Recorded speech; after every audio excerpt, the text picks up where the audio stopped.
نہ صحت ہمارا ہدف ہے، نہ دولت، نہ عزت، یہ سب نعمتیں جب آپ سفر میں، ٹرین میں، جہاز میں سفر کر رہے ہوتے ہو. کچھ لوگ اکانومی کلاس میں سفر کر رہے ہوتے ہیں، کچھ بزنس کلاس میں سفر کر رہے ہوتے ہیں، اور کچھ بیچارے پائیدان پہ W11 میں لٹک کے گانے سنتے ہوئے جا رہے ہوتے ہیں. یہی ہوتا ہے نا، وہ لٹک کے جا رہے ہوتے ہیں. میں نے رش میں یہ بھی دیکھا ہے کہ اتنا سا انگوٹھا ٹکایا ہوا ہے پائیدان پہ، لیکن لانڈھی تک گیا بندہ، اور کنڈکٹر بھی اسی بس میں سفر کرتا ہے.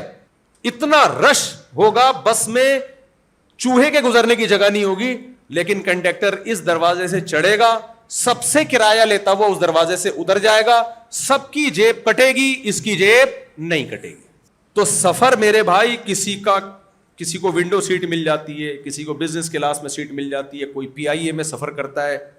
بہرحال یہ ہمت کی بات ہے، اللہ سے اس کا تعلق ہے، اور کوئی ایمریٹس میں سفر کرتا ہے.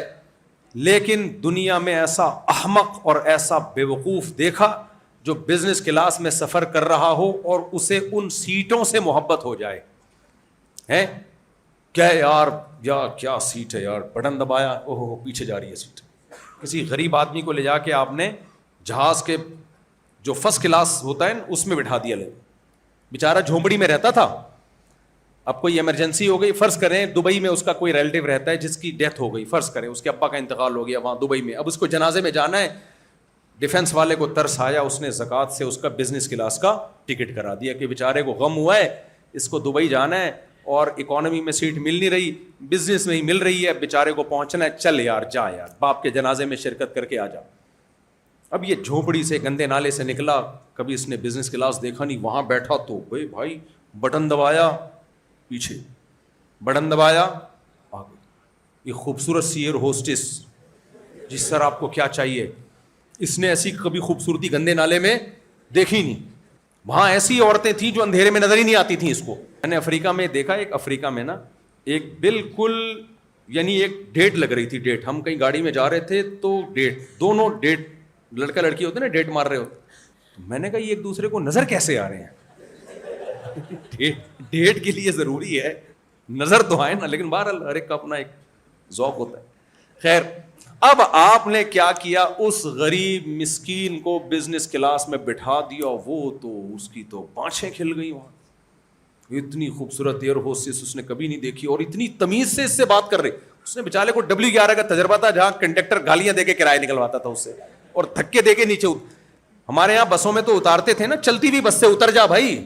پنجاب سے لوگ نئے نئے آتے تھے نا بچپن میں، ہمیں یاد ہے، وہ الٹی طرف اترتے تھے، گر جاتے تھے نیچے. یعنی بس ادھر کو جا رہی ہے، اس نے روکا تو ہے نہیں، اس کو نہیں پتا کہ جدھر کو جا رہی ہے ادھر بھاگتے ہوئے اترو، وہ الٹی طرف کو اتر رہا ہوتا تھا، پھر گرتا تھا.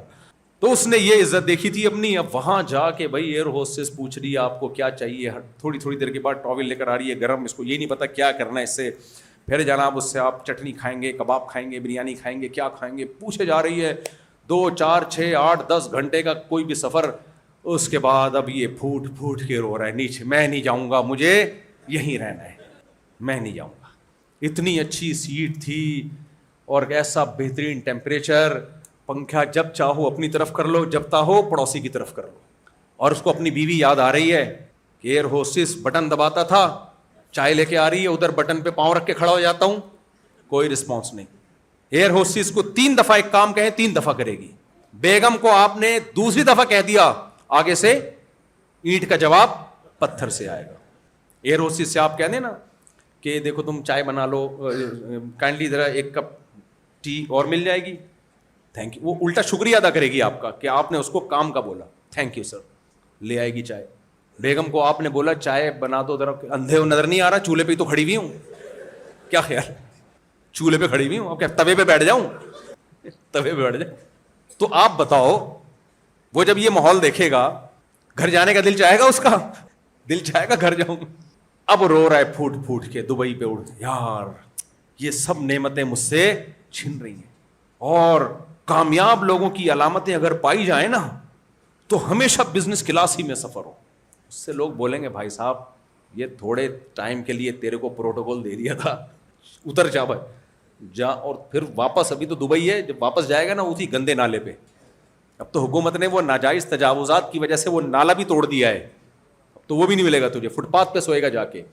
لیکن وہ پھوٹ پھوٹ کے رو رہے, ہائے ہائے ہائے ہائے یہ مجھ سے لائف چھن گئی. تو عقل مند آدمی کہے گا کمبخت, تجھے کسی نے بتایا نہیں تھا کہ یہ سیٹیں تیری نہیں ہیں, یہ ایئر ہوسٹس تجھے گفٹ میں نہیں مل رہی, یہ مسافر خانہ ہے, تھوڑے ٹائم کے لیے پیسے تو نے زیادہ جمع کرا دیے تھے یا زکوٰۃ میں کسی نے تیری طرف سے دے دیے تھے, تو اس وجہ سے تھوڑے ٹائم کے لیے تجھے لگژری تھوڑی سی ایک لائف مل گئی ہے. کچھ اکانومی میں سفر کر رہے ہیں اور کچھ اونٹوں پہ گدھوں پہ بھی آ رہے ہوں گے, کچھ لانچوں میں بیٹھ کے آ رہے ہوں گے. تو پاگل آدمی انجام کو دیکھا جاتا ہے, وقتی حالت کو نہیں دیکھا جاتا. تو میرے بھائی ہم تو اس پاگل پہ ہنس رہے ہیں, ہم سب اسی طرح کے پاگل ہیں, ہنس رہے ہیں ہم, یار وہ غریب آدمی جھوپڑی میں رہ رہے اور میں دیکھو کیسی لگژری لائف, میری گاڑی, میرا بنگلہ, میرے بزنس. بھائی صاحب تھوڑے دنوں کی بات ہے, قبرستان ڈیفنس میں بھی ہوتا ہے, قبرستان پٹیل پاڑا میں بھی ہوتا ہے, اورنگی ٹاؤن میں بھی ہوتا ہے. اور میرے بھائی قبر کے جو اندر کی حالت ہے اس میں اس سے کوئی فرق نہیں پڑتا کہ یہ ڈیفنس کی قبر ہے یا امریکہ کی قبر ہے یا اسلام آباد کے اندر قبرستان ہے یا گندے نالے کے ساتھ کا کوئی قبرستان ہے. اندر جانے کے بعد سب بولو برابر.